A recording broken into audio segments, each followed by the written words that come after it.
Godfrey for that great introduction. Life is short, live it up, said Nikita Khrushchev. We in Toastmasters say, live life queen size. A very good afternoon, my fellow chief guest, Reed Abraham, Lieutenant Governor Marketing, Gauri Sheshadri, my fellow Toastmasters, and dear esteemed guests. We have only one life. Why not make the most of it? So today, I'm going to say, because we are not man or woman, we are humans. So I'm going to say, live life like a monarch. I like the word monarch because it signifies absolute power. And you have absolute power on yourself. So guys, don't switch off. Today I'm going to share a few tips with you where you can also live like a monarch. In fact, I picked this up from the net and it said that 10 tips to make yourself the queen in your life. So I thought, why not give it to everyone and live life like a monarch? Now whenever we look in the mirror, mirror on the wall, who's the fairest of us all? And then a mirror just reflects your flaws and says, you are short, you are dark, you are fat, you are old. And definitely we wouldn't like that to happen. I think the absolute gift, ultimate gift that we could give ourselves is to have the belief, no matter who we are, what we are the monarchs of our life. So friends, let's start it right now. Let's take our rightful and royal place in life as monarchs. So what's my first tip? Banish. Banish all those things that came in your way to make progress in this life. So no matter what people said or what your mindset was, what your beliefs are, just throw it out of the window. Jump it off. There may be some people in your lives that you feel are in your way. So that, you look at it, everyone has their own opinions.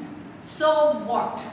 I'm going to live life my way. I know who I am. I'm going to move on. Second one, now that we've thrown out the unwanted, keep whatever you feel proud of yourself. And what you feel is your true self, and move on with it. Move on. It could be anything. People may not accept it, but you know that is your strength. And I'm sure a lot of these corporate guys here know how to look at their strengths. So once you know what your strengths are, then go back to that mirror. Look straight into the eyes of the person looking back at you. Let's come out of that reign of terror and then tell yourself, we are in reality original works of art, and we are perfect as we are, right? So I am beautiful, I am powerful, I am valuable, and so says the monarch. Yeah? So tell yourself that and move on. And we all are so grateful here that we have such a wonderful program like Toastmasters to reinforce in us that great feeling. This all started in 1924, way back in 1924 in Santa Ana, California, where a great visionary like Dr. Ralph C. Smedley noticed that people lacked self-esteem, confidence, and therefore, especially, he also noticed that when people were giving those after-dinner speeches, they somehow didn't have it in them to make speeches. So the word Toastmasters came with that. And There ends the connection with whining and dining. We are nowhere connected with whining and dining. It's all about building up our self-esteem and our confidence. Yeah? And today, I mean, what started off there in the basement of the YMCA is today a worldwide organization having over 2,92,000 members across 14,350 clubs in 122 countries. And I want to share this with all of you. Women were allowed only in 1973. Now we need to be grateful to that first woman president, Helen Blanchard. In 70, she was looking around for something to build up her self-confidence. And so she walked into a Toastmaster club, and there, to her surprise, she found that it was an all-male organization. But luckily that club was quite accommodating. They allowed her to become a member. But the hitch came when registering her with International. So they put it as H. Blanchard. And even in one of the table topic sessions, someone humorously suggested, why don't you go as Homer Blanchard? But anyway, she pushed her way through up, and then it came to the level of the international director. Right? And the then director, this was somewhere in 75 to 76, he also had his reservations. He said, okay, campaign for yourself, and we'll see if you win, we'll take you as a director. So she did it, she came up with a thumping majority.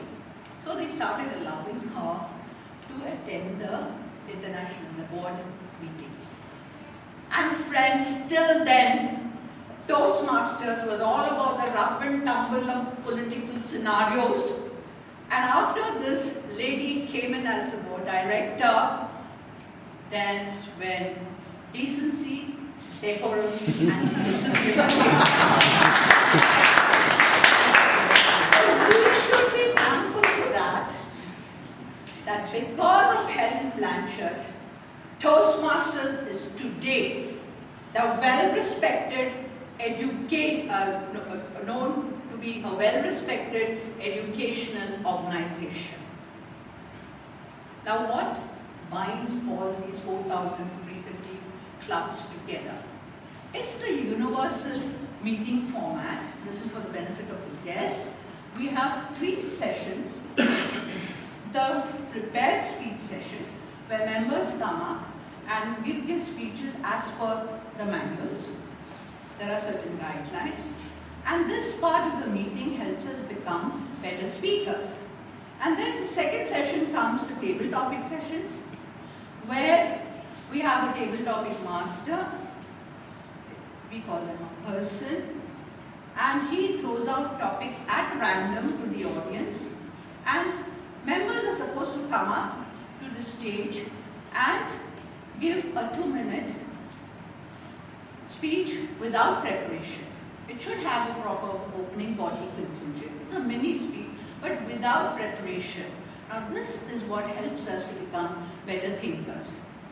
And then we have the general evaluation session, where we are, we learn to excel ourselves. Feedback is given that helps us to excel ourselves, because Toastmasters believes in continuous improvement.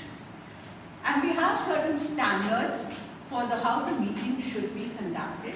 So everything is seen whether it's conducted or not. In fact, this meeting has already been reviewed, is already being reviewed.